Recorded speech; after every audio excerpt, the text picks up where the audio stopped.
Donc, je vais essayer de vous donner quelques éléments d'explication pour que vous compreniez bien ce schéma. On commence par cette case ici en vert, changement climatique et ses effets. Alors comme je vous disais, avant on parlait de réchauffement climatique et finalement maintenant on préfère parler de changement puisqu'il n'y a pas forcément réchauffement partout. Alors grosso modo, on a une augmentation de 1 à 5 degrés de la température de la Terre. Donc ça varie en fonction des zones sur la planète. Donc en général, 5 degrés, c'est plutôt autour des zones équatoriales et tropicales. Les pays plutôt chauds qui sont encore plus touchés par cette augmentation de la température.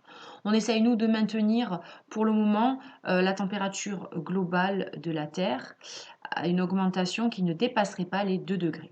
Donc en tout cas, cette augmentation de la température de la surface de la Terre va modifier les équilibres de la planète. Donc on a dit des températures qui ont augmenté, mais aussi des vents, puisque les vents sont dus en fait à une différence de température qui va créer des effets de courant d'air. Ensuite, la biodiversité qui est affectée par ces augmentations de la température. Par exemple, l'ours polaire qui voit ses habitats naturels disparaître avec le réchauffement climatique. Et aussi l'acidité des océans. Alors, quelles sont les causes de ce changement climatique? Alors, il y a eu un débat pendant très longtemps des scientifiques pour savoir si ces causes étaient naturelles ou si elles étaient liées aux activités humaines. Alors aujourd'hui, il y a consensus, c'est-à-dire que quasiment tout le monde est d'accord pour dire que c'est bien les activités humaines qui sont responsables de ce changement climatique. Alors activités humaines, vous avez vu dans la vidéo, donc ça est principalement les transports. Ça peut être aussi tout ce qui est l'industrie qui rejette beaucoup de gaz à effet de serre. Et puis plus globalement, les modes de vie liés à l'urbanisation, c'est-à-dire au développement de la ville. Et donc toutes ces activités humaines vont augmenter dans l'atmosphère les gaz à effet de serre. Donc les gaz à effet de serre sont principalement le CO2, dioxyde de carbone, ou le méthane. Et ces gaz à effet de serre sont responsables du réchauffement climatique et également de l'acidité des océans, puisque le CO2 peut se dissoudre dans les océans et donc augmenter l'acidité des océans. Donc ce schéma est organisé de la façon suivante. Il y a ici les causes, on va dire les effets, et les conséquences.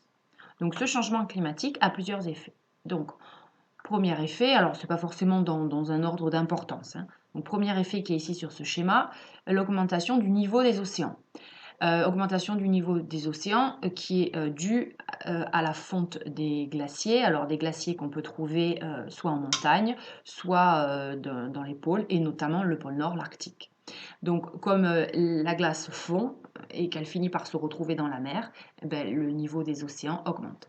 Ce qui va induire des réfugiés climatiques, c'est-à-dire des gens qui vont voir leur terre petit à petit envahie par l'eau et qui sont obligés de quitter leur terre. On estime qu'ils sont à peu près 700 000 dans le monde et que ce chiffre va grossir au fur et à mesure des années et de l'augmentation de la température.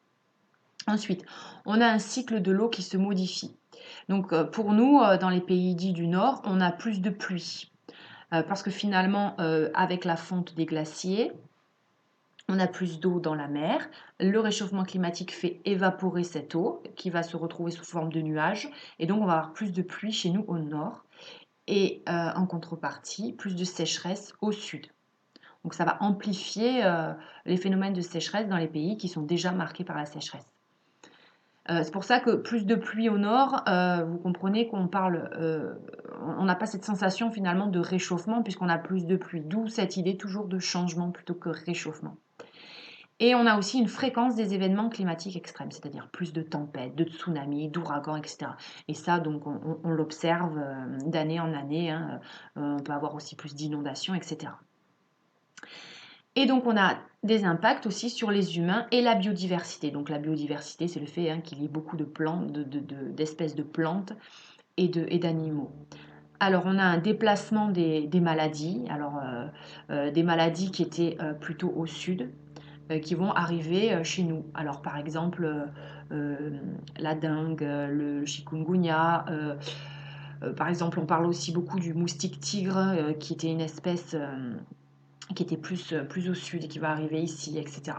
Alors le coronavirus ici, on on ne l'évoque pas puisque finalement, ce n'est pas une maladie qui s'est déplacée à cause du réchauffement climatique. Bon, voilà. Et puis on a une perte de la biodiversité puisqu'on estime que 20 000 espèces de plantes et d'animaux disparaissent chaque année. Donc, ces causes, ces effets et ces conséquences, tout ça, c'est ce qu'on appelle le changement global. Voilà, donc c'est ce qu'il faut comprendre. Vous avez le changement climatique qui a des causes, mais aussi des conséquences. Et tout ça, tous ces changements, c'est ce qu'on appelle le changement global. Voilà, c'est vraiment l'idée maîtresse ici qu'il faut que vous reteniez. Alors heureusement, il existe des solutions. Des solutions pour éviter des conséquences trop dramatiques. Donc, hein, comme je vous disais, on essaye de maintenir une augmentation globale de la planète à 2 degrés et pas plus. Même à 2 degrés, on a ces conséquences-là. Mais si on était à 3 à 4 degrés, ça serait absolument dramatique. Alors, quelle solution ? La solution, c'est de baisser les gaz à effet de serre, puisque c'est l'augmentation des gaz à effet de serre qui ont causé tout ça. Donc, baisser les gaz à effet de serre, c'est finalement, si vous avez bien compris, essayer de faire en sorte que cette couverture gazeuse là qui entoure la planète, qui grossit de plus en plus, soit plus fine. Et donc, si on diminue cette couverture, on devrait normalement pouvoir diminuer un petit peu cette augmentation de température. Alors, comment on fait pour baisser ces gaz à effet de serre ?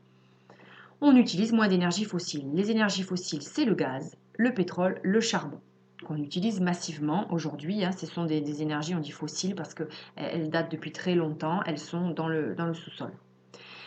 Et donc, si on utilise moins d'énergie fossile, on va utiliser au contraire plus d'énergie renouvelable qui, elle, ne pollue pas, ne rejette pas de CO2.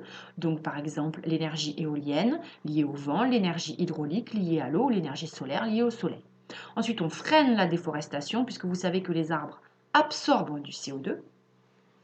Et donc, en évitant de couper des arbres, on permet aux arbres de pouvoir absorber ce trop-plein de CO2. On isole les maisons, parce que si les maisons sont mal isolées, on a besoin de beaucoup chauffer, et souvent on chauffe comment ? Avec du fioul, du bois, et donc on augmente les GES.